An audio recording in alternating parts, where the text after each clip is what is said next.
On his first day, this caregiver poured boiling water on his boss's legs, just to test whether the man really couldn't feel anything. While feeding his boss, he couldn't stop staring at the gorgeous secretary. He even decided his boss's scruffy beard had to go, and shaved it into this, then this, and even this. But here's the surprising part. Despite this wildly unprofessional caregiver, the boss didn't just keep him around. He offered him a generous salary and handpicked him for the job. Driss was a small-time crook fresh out of prison. Philippe was a paralyzed billionaire, two men from completely opposite worlds, who would end up becoming lifelong friends. A few days earlier, Philippe had been interviewing caregivers. The candidates were all top-tier professionals, graduates from prestigious universities with impeccable nursing credentials. But among those waiting in line, there sat one man who clearly didn't belong. Everyone else wore suits and ties. He showed up in dirty sneakers. He rudely cut the line, then slapped his application down on the desk, and flat out admitted he was only here to collect enough rejection signatures. Turns out, if he got turned down 3 times, he could qualify for government unemployment benefits. Philippe had never met anyone this shameless. Curious, he asked,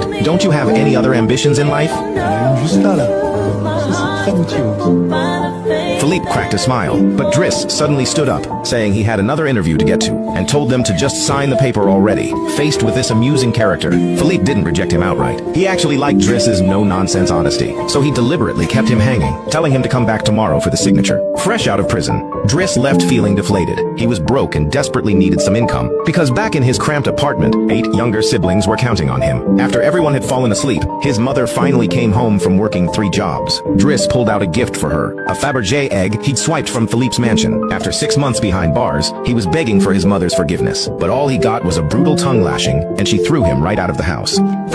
She was harsh because she cared. After Driss left, she broke down crying. With nowhere to go, he fell back into old habits, roaming the streets at night with his buddies, killing time with jokes and messing around, because that was the only way to escape the pressure of reality for a while, and avoid thinking about what he was supposed to become. Driss sat outside like that all night long. He didn't get up until dawn to go collect his signature. This massive city, and there wasn't a single place he could call home. Sitting on the metro heading downtown, a wave of loneliness washed over him. When he got off, he climbed the stairs toward the surface. Morning sunlight poured down, hinting at a rebirth and a brighter future ahead. He arrived at Philippe's mansion and rang the bell. The butler greeted Driss and gave him a tour of the entire estate. Following Philippe's instructions, he set him up with his own private room. When Driss saw the luxurious bathroom, his jaw dropped. This was something he'd only ever dreamed of. Philippe had the paperwork ready as promised, but as Driss was about to leave, he called him back.